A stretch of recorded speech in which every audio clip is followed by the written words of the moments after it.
Let's go over the police report. We've got the redaction, release, approval, process worksheet, and Detective Bonillas, I believe it is Bonillas, approved the release of this report. Approved with the standard redactions. This report shows what happened at the home of Vaughn and Dre on May 23rd, 2022. And it's saying occurred from 8:28 a.m. until 8:28 a.m. That's apparently either when officers arrived or when they got the first call. Certain things, like the address of the home, I'm going to further redact just for privacy's sake, even if no one may be living in the home anymore. I don't know, but I'm going to redact it just to give them more privacy. It shows Andrea McCray. It'll show her phone number. It says race, white. She's a female. She was born in 1987. She's 34 years of age. Marvon McCray, he's a black male. He is 29 years of age, born in 1992. So that's something we knew, and it's kind of playing into this case a little bit. He is 5 years younger than his wife, which of course many couples have an age difference, but it is playing into this case a little bit in terms of how much she ruled over him. We have evidence dated July 13th, documents, paperwork, the YFP run report. So that's the fire department's run report. And then we have on May 23rd, 2022, into evidence other, it's the actual rope. One thing you'll notice is that there is no knife entered into evidence, at least not according to this sheet, and they will mention that knife a little bit more, the one that Dre allegedly used to cut Vaughn down when she found him in the shed. And the officer will explain why he or she did not take it into evidence. It looks like page 2 is just a summary and it's just their internal paperwork. It doesn't tell us much. The narrative for one officer begins on page 4 of the PDF. It's really page 3 of the report. I don't really know how to pronounce these officers' names. We'll just do the best we can. Officer ID is Iguane. Synopsis. On 5/23/2022, at approximately 8:28 hours, so that's 8:28 a.m., Marvon McCray attempted the S word by hanging himself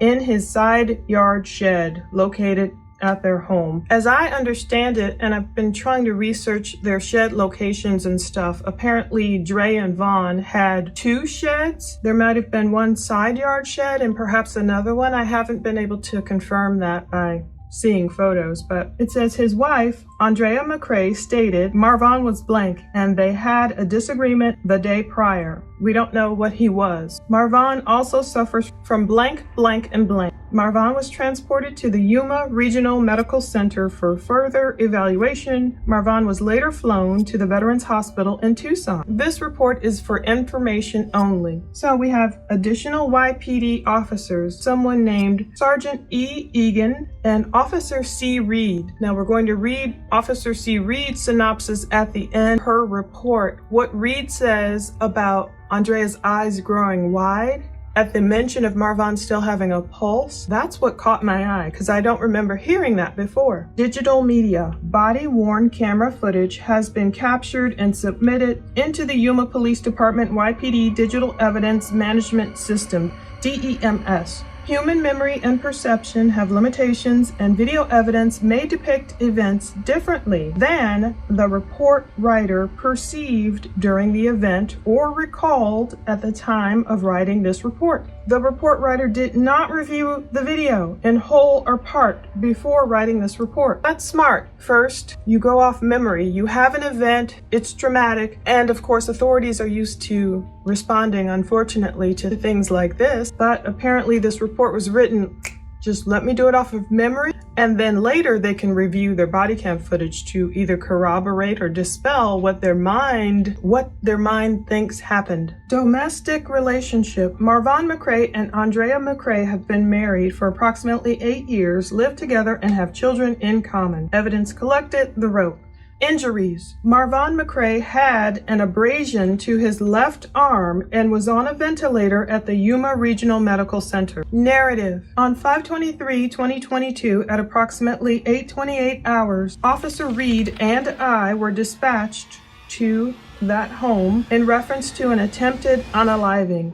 Per the call notes, Andrea McCray found her husband Marvon McCray hanging in their shed. Andrea cut her husband down and began CPR. Upon arrival, I noticed the residence was on the south side of this one place and a certain avenue. Yuma Fire Department was already there and going towards the east side of the property where a gate was to enter the backyard. There was a shed immediately to the east after entering the east gate. Inside the shed, I noticed a black male in the center of the shed. Certain things as we go throughout this report, I notice myself even making assumptions about what this report writer meant. And he or she says center, I imagine a center beam, and they will talk about how far in the shed. So center could just mean the center this way, and not in terms of depth. But there are going to be things where you'll see police writing on the fly are not necessarily scientific, they're not detailed, and some things are left up to our interpretation. I mean, they are giving just the facts. Sometimes you will see those facts can be a little confusing. So let's keep going. The male was wearing blue pajamas and laying on his back. His head was towards the east and feet towards the west shed opening. A person's head being towards the east and feet towards the west, the opening of the shed, and I will have to map out their home. It could just mean his feet are facing in a westward direction and he's on his back and his head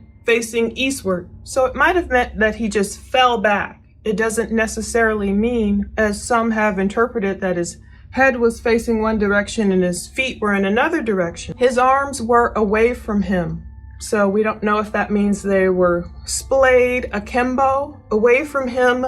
You know, that's what we have to work with. We can only mentally picture what they are thinking until we see the body cam footage. YFD, the Yuma Fire Department, was assessing him while Andrea watched. I asked Andrea to walk with me to the front of the residence while YFD personnel worked on her husband. That makes sense. This officer asked Dre, come walk with me, because I can't imagine finding your husband in that condition and then watching the fire department work on him. So it was good the officer said, come away with me, and that would give the officer a chance to observe Andrea, her behavior, and interview her about what happened. This officer wrote, I noticed Andrea was agitated. She would shake, unable to keep her hands steady, and her voice broke every now and then. Sounds about right. Imagine you walk into this gruesome scene, seeing someone you love in that state. Sounds like Dre was a mess. But then the officer wrote, I asked Andrea to tell me what happened. Due to Andrea going back and forth,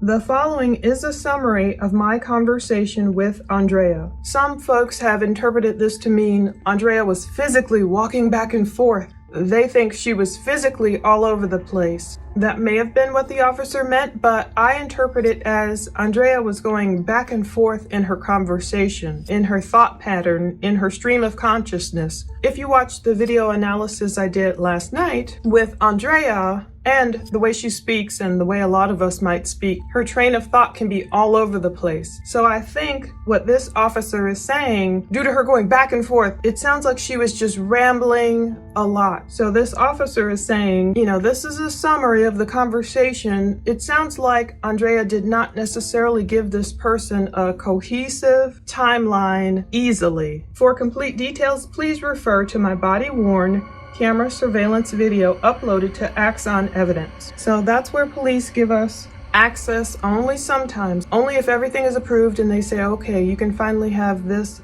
video footage or whatever. They'll send us a temporary link. They'll say, look, you have 7 days. This is your link. Get on Axon, get the video off evidence.com, and that's it. But we don't have that yet because it's been denied, which no matter what is a good thing, no matter how this shakes down, because it means they're looking further into the case to make sure all justice is enacted. Andrea stated she and her husband have been married for approximately 8 years. They have one child in common, but he raised her 2 older children. We know Andrea has those 2 older girls. Allegedly, their dad is apparently perhaps challenging the custody agreement. I don't know. That part isn't necessarily completely verified. We will see. We've seen court records, but we don't have privy to that. in detail. Marvan suffered from blank, blank, blank, and blank. In 2019, he went to a physical therapist, and maybe they give the actual name of the therapist here, but it's been redacted. When he went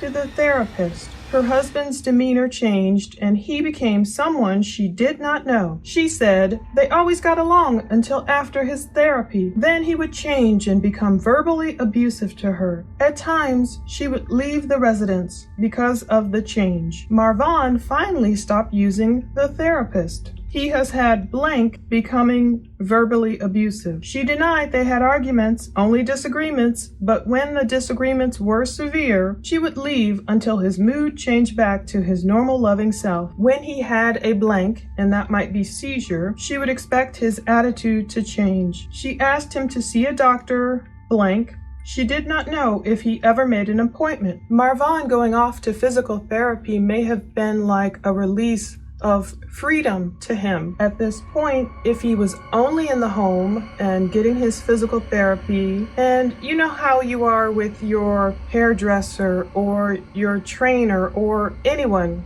any of them can become like a counseling session. I believe whoever this physical therapist was probably a blessing to Marvan because he was probably able to explain and complain about his plight at home. Maybe it angered him. Maybe this physical therapist said, "Whoa, man, she's not letting you have money," or whatever his complaints may have been. And so Marvan then may have gone home and been angry afterward, after these physical therapy appointments, because in my mind, that was one release where he was able to see things a little more clearly perhaps and realized how he was living with Andrea was not a good thing. But the way Andrea explains this to the officer, she makes it sound as if this physical therapist was the devil or something. The day prior, they had a disagreement. Andrea said the disagreement was during the afternoon. Marvan slept in the bedroom while she slept on the couch. He woke up at approximately 7:15 hours, so he was up early that Monday, 7:15 a.m.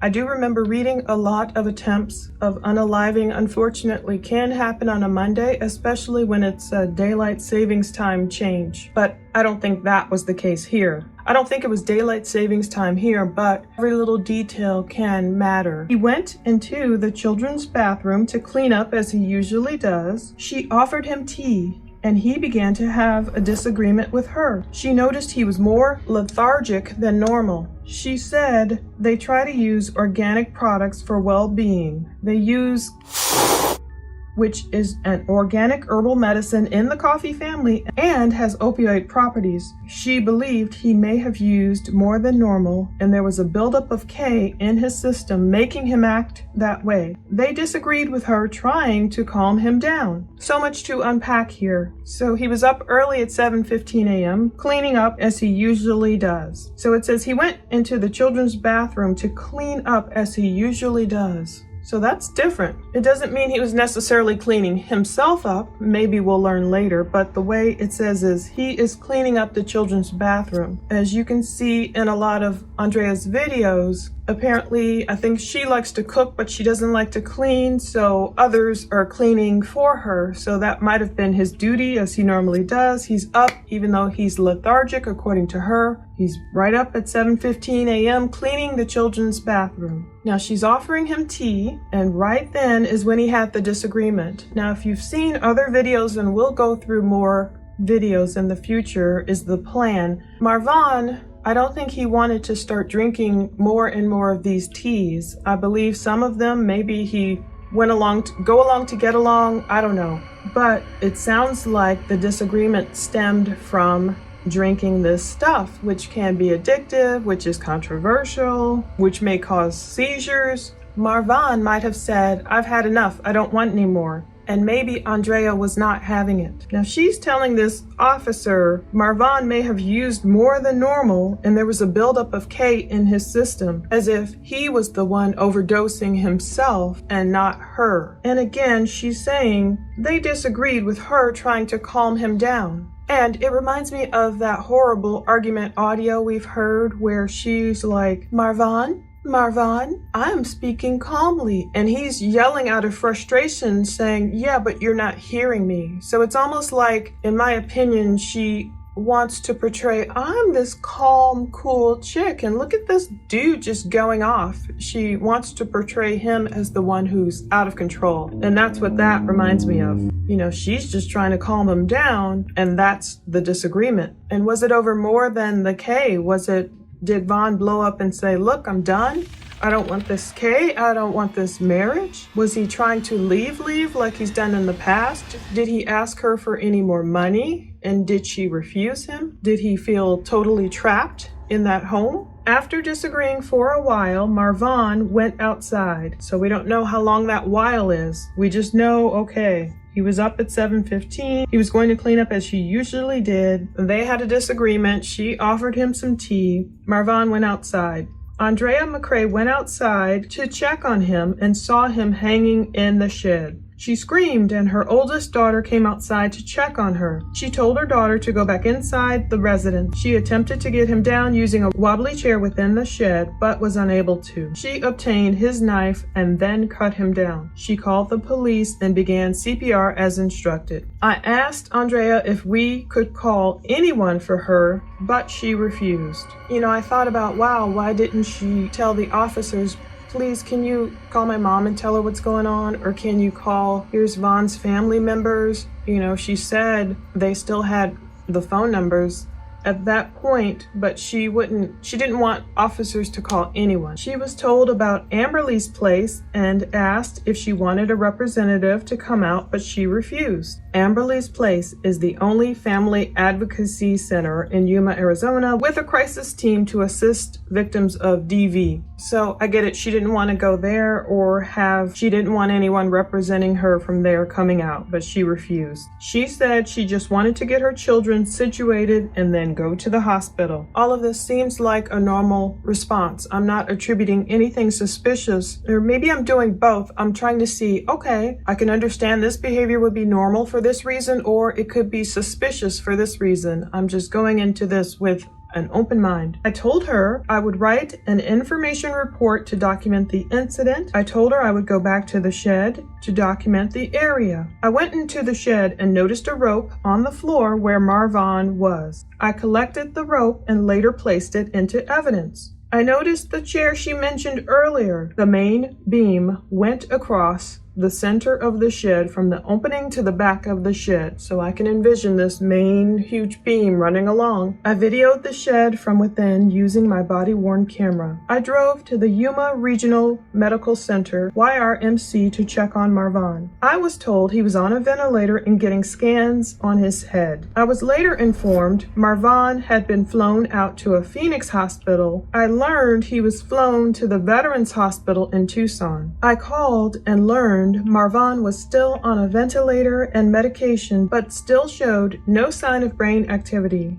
They were going to take him off the ventilator on Friday, May 27th, 2022, to see if he would breathe on his own. Case is for information, nothing further at this time. In my previous video, when I thought he had been flown to Tucson maybe on Monday, May 30th, I believe I was wrong. In reading this report, I believe Marvan must have been flown out that same day, Monday, May 23rd, from Yuma Regional Medical Center up to the Veterans Hospital in Tucson, because maybe the YRMC might be small, and maybe they couldn't handle the extent of his injuries. So police also included here on the PDF page 7, information about this case being remerged. So something happened here. It says case 22-28606 has been remerged. Please insert all property back. So you'll see emails on Thursday, June 2nd, 2022 at 8:26 a.m. to the police record specialist from the evidence technician and to others regarding case 22-28606. Thank you, evidence has been moved. Please inform evidence once the case has been merged again so we can reassign it to the original case number. It says, can you please remove the property from case 2228606? There was a problem merging the case. So something maybe technical happened here, but let's move on to Officer Rangeli, that person's narrative. Additional YPD personnel is Detective Escott. Narrative. Now this is a little bit later. On July 8th, 2022, Detective Escott requested I assist in obtaining the YFD run report for this case from the City of Yuma Fire Department. So you got to remember, by July 8th, 2022, this case really started to blow up on social media. We know from my previous video what Dre McCray told her followers happened to Vaughn, which wasn't much. She broke out with the news on May 31st that her husband Vaughn was in a coma. The way she said it, most of her followers assumed, oh, it's because he had another seizure. Obviously, Andrea wasn't forthcoming to Vaughn's family and friends. I don't know if she told anyone about this unaliving attempt, but the case didn't really start blowing up until around July. Sometime in there is when Vaughn's family or Vaughn's mom got access to the actual police report, just the first one, just part of what I'm reading here. And she realized, oh, it wasn't due to a seizure. Allegedly, it was due to this attempt to take his own life. And I believe she raised questions. Of course, a lot of people had questions. The case blew up. Justice for Vaughn started trending on Twitter. A lot of excellent YouTubers started making videos about this case. Facebook group administrators doing a great job to get to the bottom of things. I think perhaps why this additional information and run requests, I think that's why perhaps cops started taking a deeper look into this case because of all the international attention. On July 11th, 2022, I contacted the Fire Department Administration. I was told they would send me a records request form to fill out and return. I received the form and returned it filled out. On July 13th, 2022, at about 9:28 hours a.m., I received the report from the fire department. I printed the report and placed it into evidence. I also placed a copy of it on Detective Escott's desk. Nothing further. So this case was moving along in July. Now we have Officer Iguane's narrative. Digital media, body-worn camera footage has been captured and submitted into the Yuma Police Department YPD Digital Evidence Management System DEMS. Human memory and perception have limitations, and video evidence may depict events differently than the report writer perceived during the event or recalled at the time of writing this report. The report writer did review the video in whole or part before writing this report. That's a little different than the previous one who did not review the video. Narrative. On July 8th, 2022, at approximately 14:20 hours, so this is 2:20 p.m., I arrived at the Yuma Police Department to complete a supplement for this case to expand the information contained within the original report. So here's a little bit more info. Andrea McCray stated she went outside and found her husband Marvan hanging in the shed. She did not describe exactly how he was positioned when she found him. The shed was a basic two-door shed made of a metal material approximately 10 feet by 14 feet and approximately 7 feet tall at the center. So I'm pretty tall, like I'm almost 6 feet tall. So I think only a foot above my head when I'm standing, a foot or more, and that's just the top of the shed. So if Marvan, and I have to verify his height, I know he was taller than Dre, I believe. So if it's just right here, it's pretty close. It might not be as huge as people are thinking. And then if there's a beam below that top of the shed, the beam would be even lower, maybe even like right here. There were 3 metal beams across the top inside the shed. Although it had rust within its walls, it appeared to be sturdy. The beam appeared to be sturdy enough to hold Marvan McCray's body weight. Yeah, because especially he was so thin at that point, as witnessed by videos just days before this incident. He was very, very thin. I don't know how much he weighed, but he was very thin. The beam appeared to be sturdy enough to hold Marvon McCray's body weight. A rope could fit onto any of the ridge beams due to the ridges on the shed roof, allowing a rope to pass through. I'm imagining the beam looked like this and the rope could have just passed through. There was an old stool within the shed, which I believe was the one Andrea McCray said she stood on to cut Marvon down. I do not know if Andrea took the rope off Marvon. When I looked over the shoulder of a firefighter, I did not see any rope. Due to Marvon's position in the shed and the firefighter blocking the entryway, I was unable to see any rope around Marvon's body. I did not see any marks on Marvon's neck due to him being too far away when I first saw him. These are actual words of the report writer, but I don't want people to run with it like I've seen. I've seen some people say, see, the report says there were no marks on Marvon's neck. And that is not what is being said here. It just said, I did not see any marks on Marvon's neck due to him being too far away when I first saw him. So this officer was farther back, and of course, the fire department's working on Marvon. They're the ones that were close to him. And so if there were any scars or anything like that, or rope marks or whatever, this officer says they did not see them because of their vantage point. I located the rope on the center floor of the shed after Marvon was taken away to the Yuma Regional Medical Center, YRMC. The rope appeared to be a natural fiber manila rope. From the loose end to the noose, it was approximately 4 feet in length. So the way this is written makes it seem as if the noose part was still perhaps intact or visible. I just imagine a noose part and the whoop and up. And with Marvon being a Marine, he would know how to potentially tie knots. And I don't know if she cut him down up here. If she cut him down up here, we don't know where he was cut down. And we don't know if the noose was loosened and pulled over his head, or if the noose was cut like that. We just don't have ideas of how this rope was cut. But this officer is saying from the loose end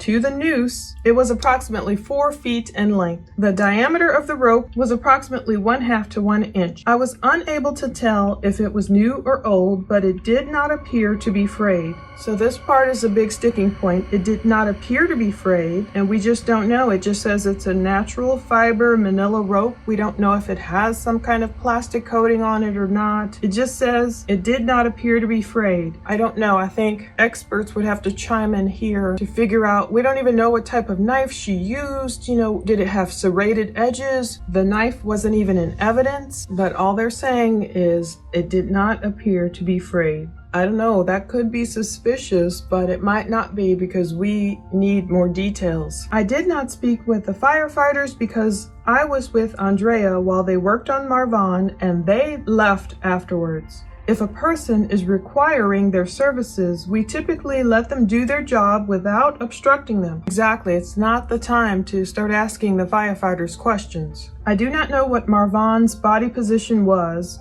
when YFD arrived at the shed. I arrived a few moments after the firefighter I saw entered the side yard. The period Andrea provided starts at approximately 7:15 hours when she saw him going to the bathroom. So she saw him going in there. She must have been somewhere on the couch. She sees Marvon reportedly going to the bathroom. The call came into YPD at approximately 8:28 hours. That's a good 1 hour, almost 15-minute timeline here. She stated they spoke with one another but did not provide an exact time of how long. She described Marvon hanging from the rope with something coming out of his mouth. Now I'm assuming they mean, like, was it a liquid? Was it bodily fluid? And I think doctors would be able to tell us if that's normal. It sounds normal to me. We know when the body unfortunately is expiring, a lot of things can happen. But if they just say something coming out of his mouth, was it froth? Was it foam? Was it something physical? What was it? She tried to lift him using a stool which I did see within the shed. So maybe she panicked and grabbed a stool, and was she like standing on the stool or trying to put it under his body? Or what was she doing with the stool? We don't know. Andrea told me Marvan was about 2 steps inside, facing the front of the shed and slightly right, which would have been facing northwest. She said she cut Marvan down. She did not see any injuries, but saw red, which she believed to be blood on his left clavicle. So she cut him down. We don't know if she cut from here, if she cut from, most likely you think a person would try and cut up here. I don't know how difficult it was. How was she cutting? What did she use? She saw blood right here, something coming out of his mouth. And I'm wondering, did he cut himself? Was his attempt always hanging? Did he try and cut his carotid artery? I don't know. Or was it just blood that had maybe come from his mouth down to here? Her eldest daughter heard her scream and came outside, but according to Andrea, her daughter did not see Marvan, so she would not be able to corroborate Andrea on Marvan's positioning. Andrea's children were inside the residence during the interview. None of them came outside. Although not seen, I could hear children inside the residence, but their voices did not sound agitated or distressed. At that point, I guess maybe the kids, fortunately, didn't know everything that was going on, but her oldest had to know, because you'll see where the oldest did apparently come out, but did not go into the shed, I believe. Thank God the kids didn't see Marvan in this position, but I don't know if they saw him being wheeled out. Andrea stated their arguments were more of a disagreement due to her trying to answer his questions calmly. So that makes no sense, but you could see her saying that. It's always saying, oh, it's not really arguments, just a disagreement. Well, the leaked footage we heard sounded like a pretty big argument. It sounded like Marvan wanting to get away from her years ago. And she so focuses on, I'm trying to answer his questions calmly. She's focusing on like, I'm the calm one. See, I'm calm. I did not believe there was anything very disruptive when they had their disagreement, because I believe it would have upset the children, and I would have at least heard them crying or yelling, which I did not. Which may be a good assumption, but might not be. There have been cases. There was one wild case, I believe it was in Ohio. Literally, this guy knew that this husband was out of town, so he broke into the house, assaulted the wife, did all this stuff, and he left. And the children, bless God, never woke up, and they were never harmed, but a lot happened. So you can't always assume, well, if it was a big brouhaha, the kids would have woken up, or the kids would have done this or that, or they would have been crying or yelling. You can't assume every child or person will react in a certain way in a crisis. So I wish someone would have gone in the house to check on the children, ask the children questions. Who knows what they might have stated, what they might have seen, and that they would have told the officer directly from their own mouths. You know, it would be nice if we had the children on body cam, because they were old enough to be able to tell what they saw, and then people could decide whether to believe it or not, but at least they would have had their voices heard. While speaking with Andrea, I asked her if Marvan had tried this before, meaning the unaliving attempt. She stated a couple of months prior he had tried hanging himself in the closet with a belt, and the closet broke. That could be the truth. It just says a couple of months prior. So was this around the month of March? So I want to look at videos around that time to see his demeanor, but maybe he was growing in a more desperate state. Maybe Marvan had looked at their closet beam, or we don't know where in the closet, and tried to do that with a belt, but thank God the closet broke. I'm assuming the beam. Thank God this time his next alleged attempt was stopped. It's like God was saying, no, you're not going out of here, Marvan. And maybe this is all for some purpose or reason we don't know yet. It is unknown if this incident was reported to law enforcement. I did not ask any further questions of Andrea regarding this previous attempt at unaliving. So we don't know the details there. We didn't get a lot of details. We don't know if that attempt, if the closet broke immediately so he didn't lose any oxygen. We don't know. Andrea stated she cut Marvan down with one of her husband's knives. Looking at the rope, the ends did look like a knife was used to cut it. So at this point, page 10 in the PDF, it says, looking at the rope, the ends did look like a knife was used to cut it. What kind of knife? Where did she get the knife? It makes you wonder, like, what are the details? At least it's saying the ends did look like a knife was used to cut it. I did not collect the knife because the way the cut on the rope corroborated what Andrea said. So this person, this officer, just believed what Andrea said. Okay, looks right to me. I'm not collecting the knife. So just where is the knife? Do they have it now? Did they ever collect it? Is it in evidence? I don't see it listed in evidence. This person wrote, my investigative focus was on an attempted unaliving at the time. Therefore, I did not ask Andrea where she obtained the knife. I did not ask her to show me the knife. I never saw the knife. It was my belief the knife was used solely to free Marvan from hanging in the shed. I did not take photographs with my YPD issued camera because I used my body-worn camera to capture the scene. By using my body-worn camera, I believed I would capture the entire scene better and clearer than using my issued camera. So I think this is a learning lesson. Already this person says their investigative focus was on an unaliving. So it's almost as if this person's mind was made up, okay, I'm going to this shed where this man attempted to take himself out, and that's it. That's what his wife says, that's what my eyes see. So never mind that I don't see this knife that she allegedly used. I think many investigators know to survey the scene, but don't assume what you're being told by the wife or even by what your eyes might see is what is actually happening, because, you know, good cops know that the evidence will tell the story, and sometimes it doesn't tell the story you think it will tell. But maybe it will. I hope they have this knife. Maybe the body-worn camera footage will show a knife somewhere on the ground. Wherever this knife was, it's got to be close to the scene, you would think. Because if, heaven forbid, you find your husband hanging in the shed, you grab a knife from somewhere, you cut him down, you'd think the knife would be like, whoa, I'm throwing it. Or, I don't know if she had her phone on her. She probably did. I don't know if she took the knife and ran back inside with it to get her phone, or if she had her phone right there on her. Did she just toss the knife somewhere and immediately call 911? These things we will likely find out in due time. I did not go inside the residence due to what I believed was an attempted unaliving. Marvan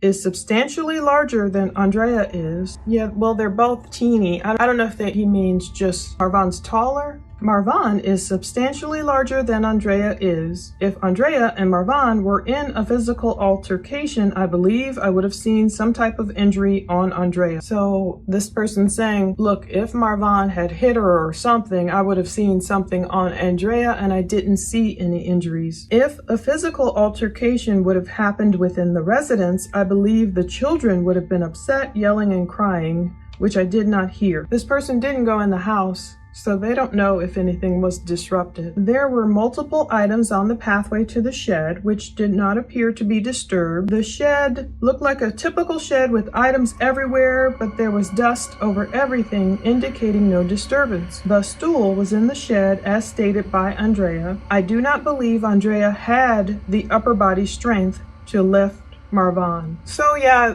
he's saying I guess she didn't have enough strength to like lift him up and cut or what have you. All these indications led me to believe the incident was an attempted unaliving. I later went to YRMC to check on him, but he was at X-ray when I arrived, then flown to the Veterans Hospital in Tucson afterward. I did not see Marvan while at YRMC, but Officer Reed later mentioned she saw an abrasion on his arm. Nothing further at this time. So Officer Reed's report is the most interesting to me. We'll get to that in a few, but let's first read Officer Igani's narrative. I don't even know if these officers' IDs are their actual names, or I'll just read what I see. Narrative. At the time of this incident, I had not been issued a body-worn camera and do not have video of this incident to review. I did, however, review Officer Reed and Officer Iguana's body-worn camera videos to refresh my memory to complete this supplement. So it reads, on 5/23/22 at 8:28 hours, YPD dispatch received a call for service relating to an attempted attempted unaliving at the address in Yuma. I acknowledged the call at 8:29 hours and was marked as dispatched to the call at 8:32.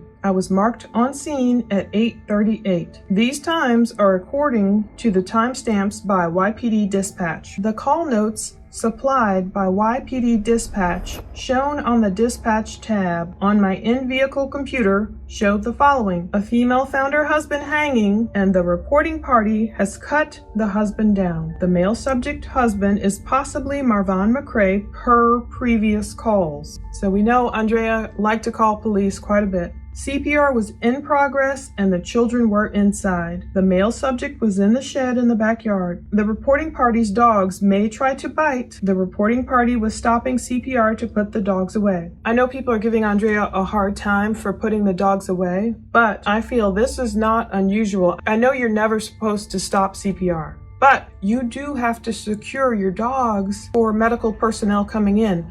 The firefighters don't want to get bitten, and firefighters, EMTs, you can chime in. What is the standard protocol for you're going to a residence to try and save someone, but you have some dogs? I mean, I understand. I have very protective dogs. They are protective, I'll put it that way. If someone they don't know is coming into their yard, their territory, in such a crazy situation where the owner is freaking out anyway, I understand why Andrea said these dogs might try to bite. So imagine, I don't know where the dogs were to begin with, but imagine if the dogs were roaming around the yard. Andrea finds Marvan hanging. She cuts him down. She calls 911. She starts CPR, and they must have asked her, do you have any weapons? Do you have any dogs? Or whatever on the scene. I don't know if they instructed her maybe to put the dogs away. So if the children weren't out there and no one else is helping her, I can understand. I'm not saying it was necessarily the right thing to do, but it's plausible that she would have had to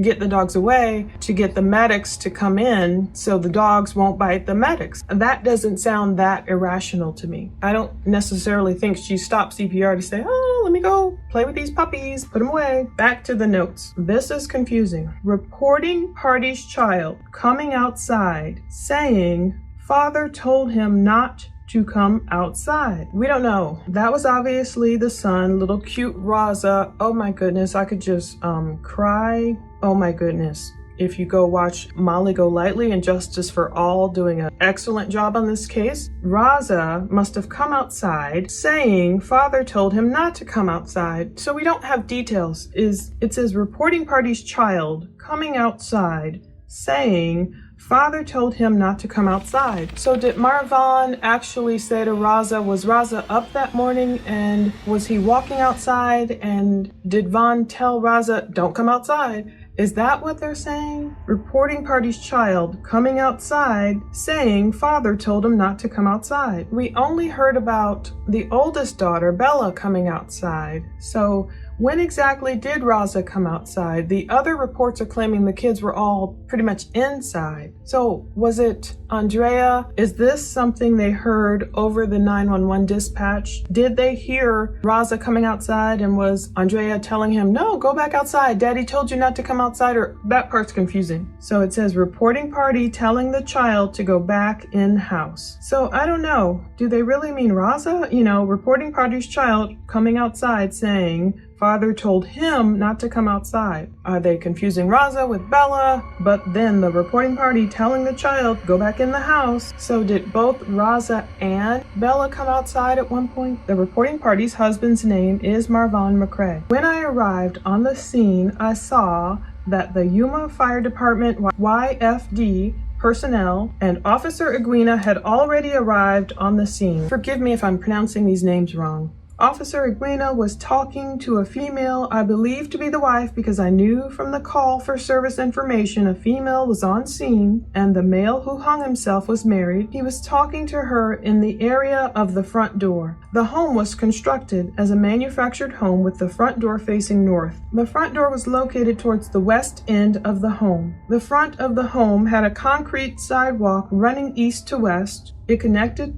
the driveway to the east side yard gate. The front yard consisted of a concrete driveway on the west side and sand on the east side. There were 2 black pickup trucks parked in the driveway. One was on the west side of the driveway, one facing north, and the truck parked on the east side was facing south. Behind the pickup truck on the west side of the driveway was a bumper pull camper, hitch side to the north, with the awning extended. There was a black 4-door sedan parked on the east side of the driveway facing north behind the truck. In the sand area of the front yard, I saw a picnic table, 3 lawn patio chairs, and 1 small patio table. Officer Reed was standing at a side yard gate on the east side of the home watching YFPD personnel. This gate was made of wood planks and was connected to a wood plank fence that ran along the property. I approached Officer Reed and stood with her. I saw that YFD personnel was performing CPR on what I believed to be the male. I could not see very much due to the small confined area and the number of YFD personnel tending to the male. After a short time,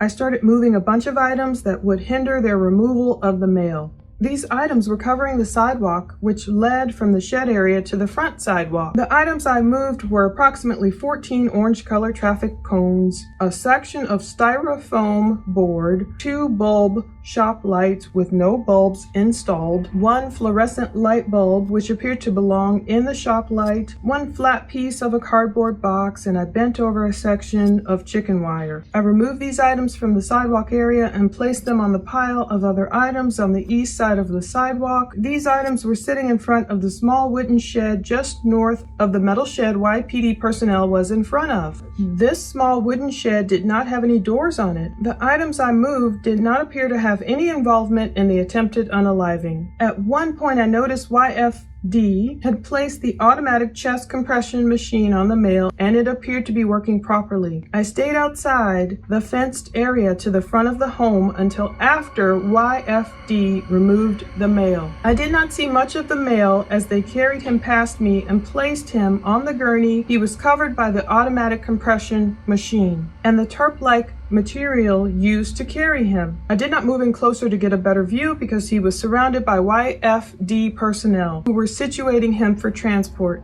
I did not want to get in their way. After YFD started moving the male to the ambulance, I walked to the metal shed. This shed looked to be several years old and was constructed in sheet metal. It appeared to be approximately 8 feet by 10 feet in size. I believe the roof's peak was 6 to 7 feet high. So we have like a small shed here. It's not like one of these, taller. I believe like my shed would be taller than 6 to 7 feet in height. When I looked into the metal shed and saw a piece of brown rope inside it in the center of the floor area. So this person did see rope. One described it as manila, which is lighter in color, and now this person is describing it as brown. The rope appeared to be made of natural fibers and was maybe 1/2 inch thick. I did not examine the rope. The construction of the center beam for the roof of the shed was of metal, I believe aluminum, and appeared to be strong enough to support a person's weight. After leaving the shed area, I walked up to where Officer Iguania was talking to the female. I stood there listening to their conversation to gain a better understanding of the incident. The female was talking about her husband's past mental health issues, some medical issues, and marital issues. For details of the conversation, see Officer Iguania's body-worn camera video. While standing there, Officer Reed approached us and told us YFD was transporting because they were able to detect a heartbeat on the male. So they got a heartbeat, and Andrea does speak about this in one video where she just went really personal live, doing her makeup, telling, I believe, her intimate slay mafia for the very first time, and I've got to get a date on this video, about Vaughn not having a heartbeat at first and then having one after all the CPR. I love Daddy so much, and I need him, and he needs me, and it's very apparent by the way he's recovering and responding.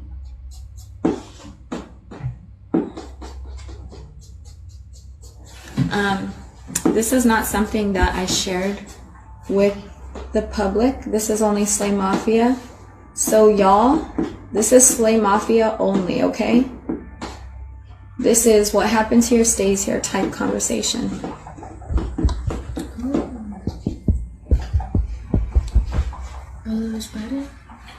That's very cute. Vaughn didn't have a pulse. When I seen him, he didn't have a pulse. I immediately did CPR, called 911. They told me how to do CPR. They told me to get over him, put my hand on his heart and push it like 2 inches down.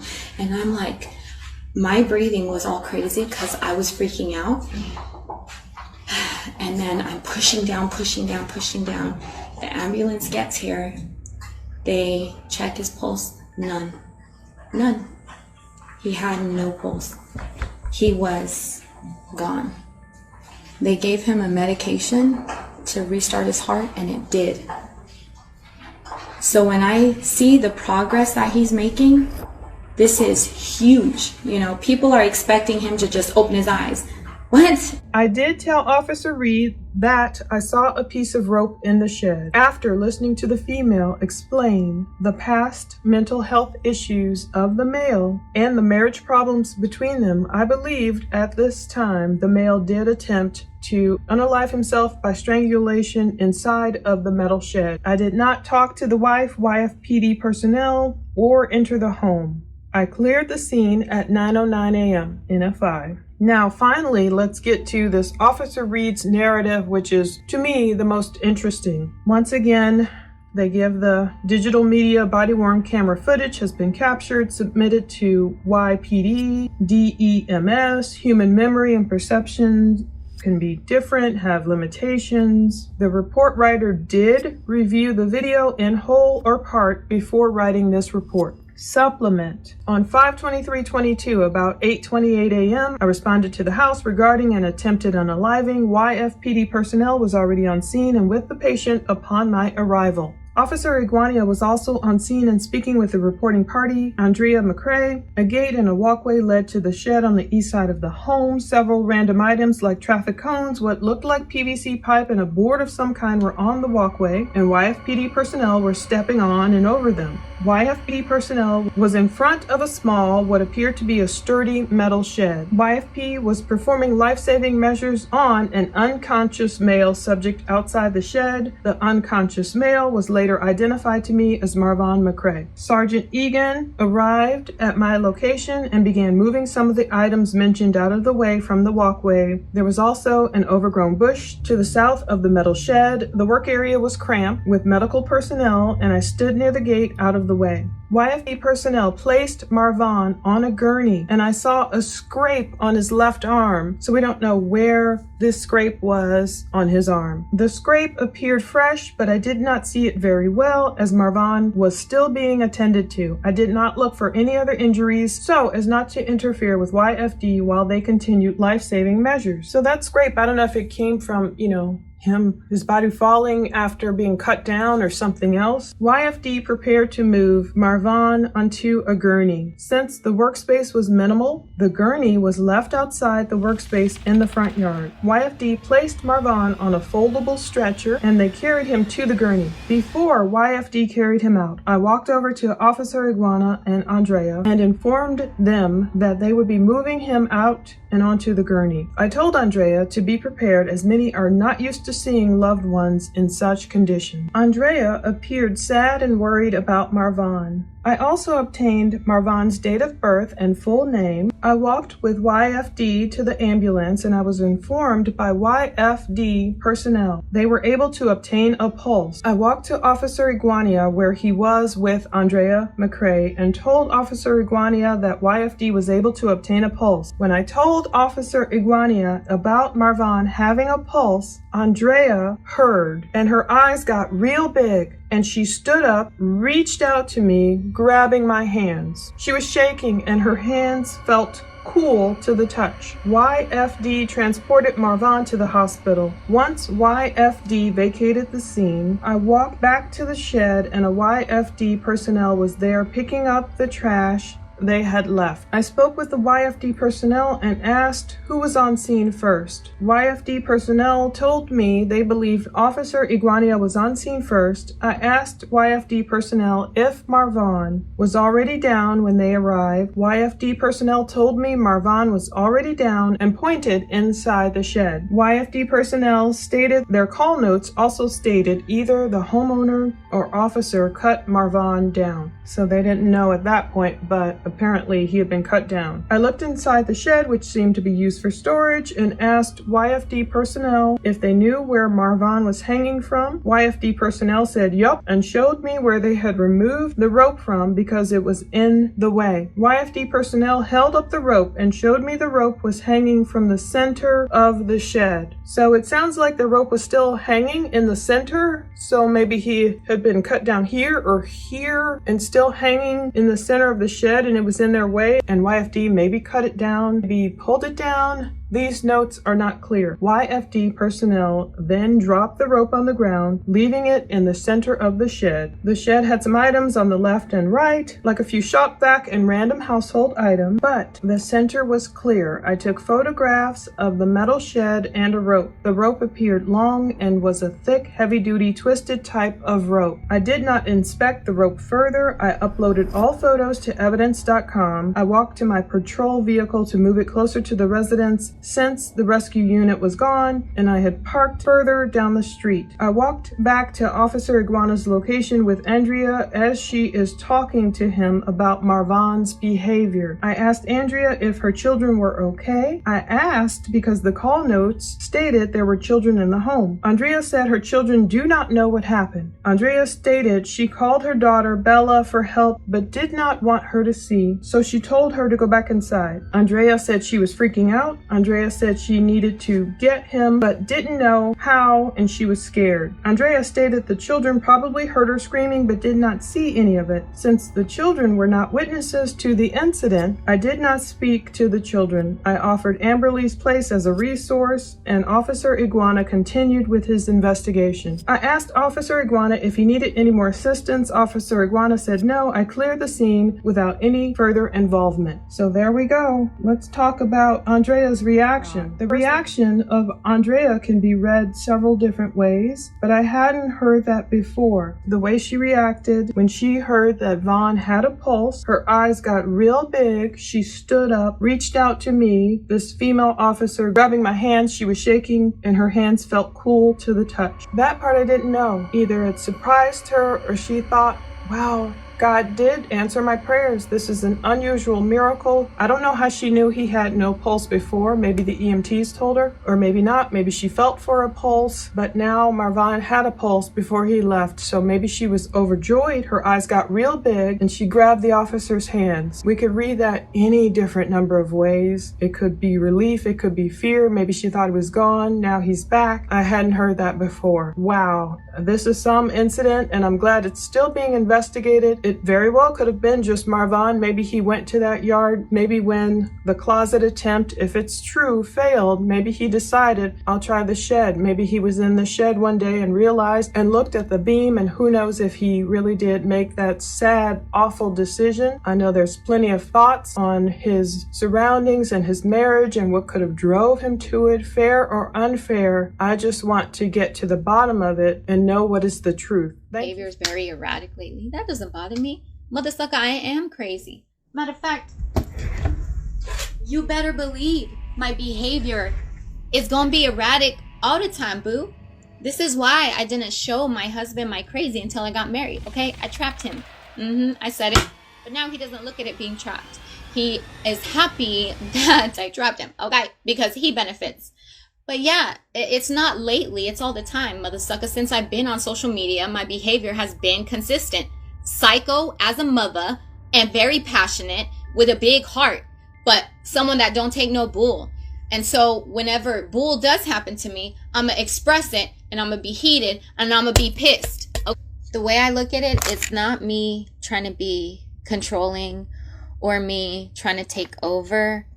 The way I am, I'm a very, very protective person. And when it comes to people in this household. I don't even have words. But if someone wants to go to my husband, you got to get through me. Period. Like, I'm not sorry. You want to, this is why. This is why he wasn't about to ask my husband nothing. Nope, because I'm here now. Okay, I'm here. And yeah, this ain't gonna fly. This ain't gonna fly at all. I cannot. I realize that I haven't updated you guys in a few days, but there's reasons behind that, so I'm gonna get into all of that. Okay, so the last thing that you guys knew and that I had posted was about Vaughn getting the surgery, the trach, and he got the peg tube. Is that how you say it? The peg tube, his stomach, the thing that you feed, right? So surgery went well, and that was the last update that you guys heard from me. So the day after Vaughn had the surgery, they were already trying to wean him off the ventilator. And that was way too soon. It wasn't even 24 hours since he had surgery, and they're already trying to do that. His left lung partially collapsed because of it. So they call me and it's like, okay, Miss McCray, I just want to let you know, this is what happened to your husband. We're sorry we have to deliver this news, but the best thing that we can do is put in a chest tube to get the stuff out. I think it was the air out. And, you know, of course, I prayed about it, and she quickly let me know that this was a very serious, time-sensitive thing. So, me, of course, it's like, you know, immediately praying, because I'm not familiar with a lung collapsing. They said it's a good thing because it was a partial collapse. His whole lung didn't collapse, but that this was very serious. So I told them, yes, please, you know, whatever you have to do to save his life, like, please do. So it was a bit serious, which is why you haven't heard an update from me, because it was a little bit, you know, like, this is a critical moment. And then it was, you know, there was just a lot of things happening with the whole lung collapse situation and him needing pain medication, and it was just a lot. So everything worked out. Within a couple hours, his left lung started to reinflate, and so that's a really good thing. They were telling me that, one of the nurses was telling me that she hasn't, like, she's never seen that it be this quickly. Hold on, give me 1 second. So yeah, that was, you know, they were saying that normally, like, within 2 hours for the lung to reinflate, like, they haven't seen that. And of course, I credit it to the way that we eat. Alkaline vegan, baby. Like, y'all need to look into this way of eating. Dr. Sebi. This is how you spell the last name. S-E-B-I. The whole purpose behind eating Dr. Sebi's food is eliminating mucus-producing foods. So the fact that we don't eat foods that produce mucus, and a lot of foods normally do, breads, meats, eggs. I mean, we got chickens and we don't eat their eggs. We got that. They're just so cute. They're adorable. We love our little chickens. Okay. But yeah, so they would, whenever they would do x-rays, they're like, wow, like, his lungs are beautiful. Like, he has clear lungs. So yeah, anyways, because I go and my job is to heal that man through prayer, through singing, through my energy. Today when I went, he did not look that great. Like, honestly, I mean, his head was cocked to the side, his leg was, like, he just did not look good. Within a few minutes, I'm singing to him. His whole entire face changed around. His blood pressure looked like it was a bit elevated. And as soon as I walk in the room, it lowers, which is to be expected, because that man, like, we are connected. We're one. So whenever he knows I'm around, then everything's all good. He's happy. So I'm singing to him, and I grab his hand, his left hand, because I'm standing on the left side of him, and I grab him, and I'm like, baby, and he literally squeezed my hand and moved it towards him, and he moved his head too, and I'm like, oh. Like, I looked back to see if the nurses were able to see what he just did, and of course, you know, she wasn't standing right there, but I was like, oh my gosh, because he's moved his arms, he's moved both of his arms, he's moved his leg, but he's never squeezed my hand. Mr. McCray done squeezed my hand. Whenever I told my girl Chrissy, she was like, it's probably because he was trying to kiss you. Vaughn is in love with my hands. He loves my hands, which is why I really need to get my nails done, because he could be waking up at any day now. Like, I needs to be ready and cute and prepared for him to see me, you know? Like, he's so attracted to me physically, and I want to be like all done up and cute. Okay, this is why I go to the hospital looking cute every day, because you never know, you know? This might be the day he's going to remember the way I look. When he opens his eyes, he's going to remember that for the rest of his life. So, you know, I got to look cute. I need to get my nails done. But anyways, whatever. So he grabbed my hand and he pulled it towards him. That's all I needed to know. You know, that's all I needed. Like, baby, I'm going to continue to fight for you. You be there, you know, trying to heal and trying to do what you got to do. But, like, what? So I'm singing to him, and he would constantly do this yawn. I recorded it. Hold on, Benny. I need to see if I can. Hold on. And he moved his hand. He did it twice, because then when I went to the other side of him and I picked up his right arm, I don't remember what I was doing, but he was starting to yawn, and he lifted up his arm again, and I was holding his hand. He lifted up my hand with him. Let me see if I can.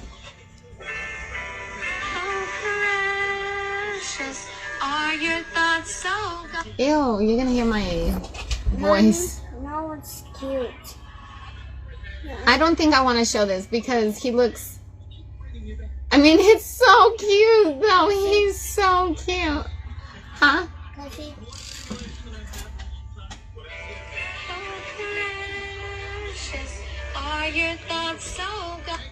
He's so cute. His yawn, and he yawns, and then he moves his head over, and he's just too adorable. I cannot. He was so active today. Like, after I went into the room, like, he leaves his eyes closed and then he blinks. When I would sing to him, you are my Vonshine, my only Vonshine. Like, whenever I would say, what's the part? Like, love you or love, or there's some part in there. Every time it got to that part, he would blink his eyes. And I'm like, are you trying to tell me something? So then I stopped the music and I'm like, baby, don't make me get up in this bed with you. And so then he blinks his eye again, and like, it looked like he knew what I was saying. So I'm going on like, ooh, with your fine self, you know, like, so we had a little, you know, we flirted a little bit, a lot. Like, it was nice. I'm like, listen, this is the time of the month. We should not be talking like this, okay? We had a whole conversation. Me speaking to him blinking his eyes. Like, it was so good. So when I left the hospital, it was just, oh my gosh, my heart. I'm so in love with him. Like, it was just so, it was so good. Today was, it was good. I'm so in love with that man. I cannot. But he's so cute with his little, oh my gosh, and his yawns. He's constantly yawning. And when he yawns, like, he'll stick out his tongue, and then like he'll move his head, and like he squints his eyes all hard. It's just, he looks like he's doing some stank face. It's so, okay, I'll show you this one. This video is, it was very intimate, Kimberly. It was so, like, hold on. I'll show you this one. You're so cute. Look at his yawn. You're so cute. Mommy. You're so cute. That's too adorable. I cannot. He's so cute. And he kept doing, I literally have like 7 videos of him doing that. It was just, I can't. He's so cute. He's so cute.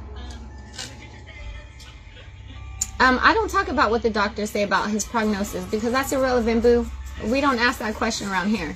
It's not what does God say about his prognosis? That man's gonna heal. Okay, so we don't need to know about the doctors. I don't tell nobody. My own mother doesn't even know what the tests show, what the doctors say. That I do not, those words do not come out of my mouth at all. You are not going to hear me repeat. And there's been many doctors and people who want me to let them know what I understand about it because they think that I don't get what they're saying. Like, okay, Miss McCray, can you tell me what it is you understand? And I let them know respectfully, I understand what the tests show. I understand his prognosis. Like, I get it. Well, can you relate? And I never do because I'm not going to speak that on my husband. They can, but me as his wife, as the love of his life, and him being the love of my life, that absolutely. You're not going to hear me say anything negative about him because that's not what I want for him. I was able to talk to someone today, and she was asking me the same thing, and I wasn't going to tell her. She was like, I just want to make sure that we're, talking apples and apples, not apples and oranges. And I just had to let her know, like, I understand what the doctors are saying, but I don't accept it because my God is greater. We were made to live forever. Like when Jehovah created us, our brains had the ability to regenerate itself. So I refuse to believe that every single part of the body can heal except the brain. Miss me with that. I refuse to accept it. And sure enough, he wasn't supposed to have his reflexes, and he wasn't, like all his reflexes weren't working. Well, the man was just injured. Like, of course, I don't expect, like if I were to break my foot, which I have in the past, if I broke my foot, you take an x-ray 3 days later, it's not going to look good. And if I don't walk, then that would make sense. So if he cannot wake up right now, or if he cannot use his reflexes, well, that would make sense because he was just injured. So I'm not expecting him to be able to walk about the hospital. I got time. He got time. God got time. We're all in good timing. Just like a pregnant woman, she needs to do that full 10 months, not 9. She needs to do the full 10 months.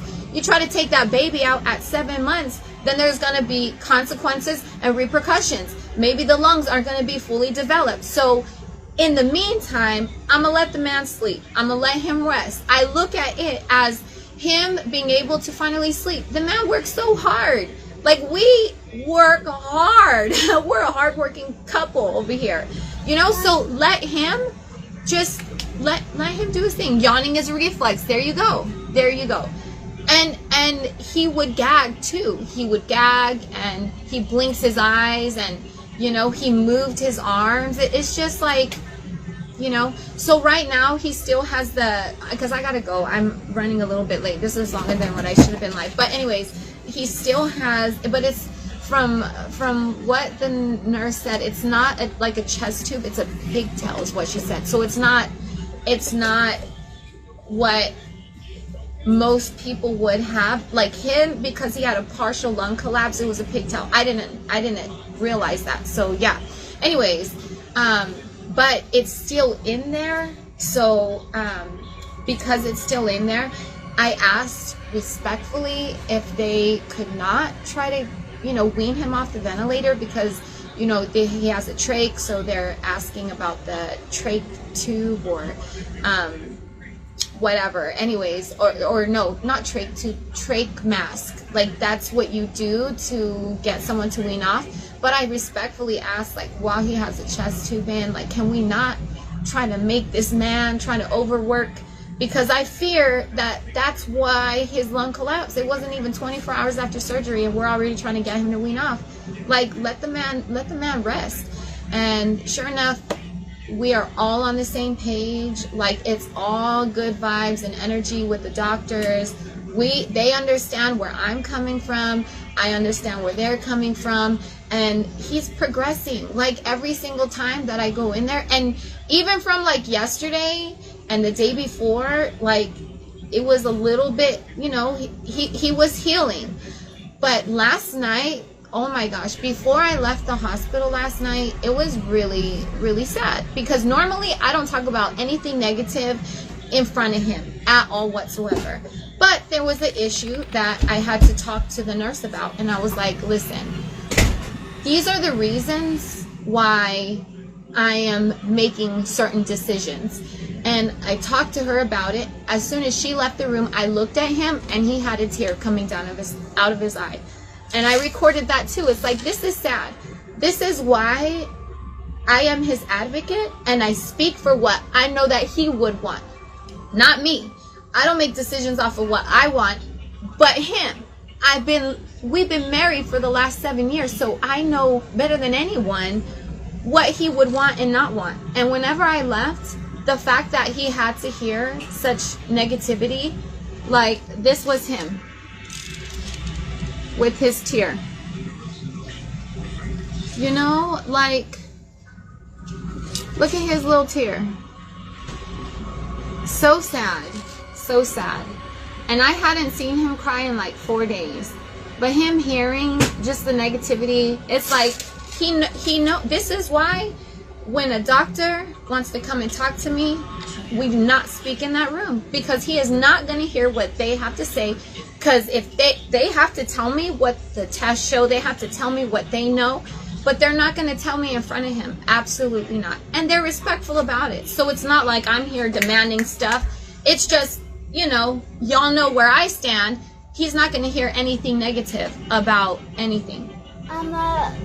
When you first walk in the hospital. Wait, hold on. No, not yet. Okay, bunny. I'm almost done. Okay, so anyways, I just wanted to give y'all an update. It's hard. It's hard because, you know, now that I've went public with everything, like, we've always shared our life with social media. You know, like, this page ain't new. We've always been open for the last 5 years. You can go back to prior videos. You will see videos of my baby daddy cooking with me, doing makeup with me, doing voiceovers, hanging out, especially with supporters. Like, you will see so many cooking lives back there. Like, there's just so, Raza, not yet, please. Like, we've always been open with our lives. So this ain't nothing new.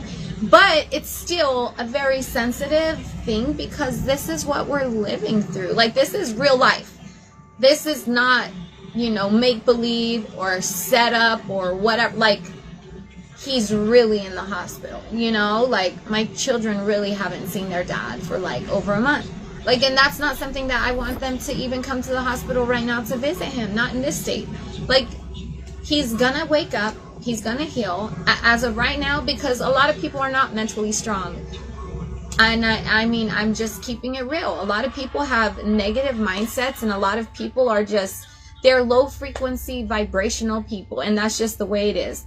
Me, though, yeah, no. I'm a very strong, mentally strong woman. I also rely on Jehovah, and I know how he created us, and I know how powerful God's Holy Spirit is. So, you know, it's a bit different. So as of right now, only positive, high frequency vibes for my amazing, precious husband. Whenever you see videos and I post stuff, like, I don't even want you to feel sad or bad. I want you to be like, wow, he is getting better every single day. Like, this is a good thing. He's healing. He's changing. Like, he's doing stuff that he didn't do before, stuff that they said he would never do. You know, all this yawning, to me, that's a sign he's about to wake up, you know? Like, it's, anyways. So today we got to flirt a lot, you know, we got to flirt a lot. It was cute. He kept yawning for me. He kept blinking for me, especially when I would sing to him. I sing to him every single day, and I'm loud as hell. And when the nurses come in, I don't stop singing. They can hear me too, because they can see just what I see. I see a man who is healing. I see a man who's making progress. Anybody who comes up into that room, I show them pictures of what our family looks like. I've already shown it before on a live, but I'm going to show it to you again, because I had to show more people. You know, I talked to someone new today that you know, hasn't talked to me before, and I wanted to tell her this is the same picture I show everybody, because whenever you think of my husband, I don't want you to think of him in this hospital bed the way he is right here. This is how I want you to think of him, right here, with our happy family. I like, No, you don't. Don't you dare say that. I do. Don't you dare say that. No, you don't. Careful, you're shaking the table, bunny. You know, just so cute. Anyways, I just want to update you guys. Have a good night. Just feel all the happy, positive energy between me and my baby daddy. Go to past pictures and videos that we've done and be excited. You know, part of manifesting is creating the emotions of what you want to happen, you know. So what we're going to do is be excited because he's gonna wake up.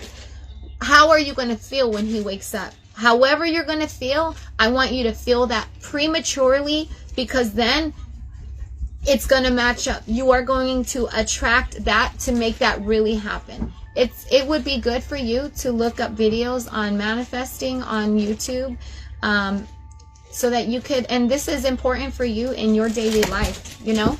I highly recommend this because it's what I want you to do for my husband, but you guys need to live a good life too, okay? So anyways, I love y'all. Nothing but good positive energy on this side. We riding on a high frequency over here.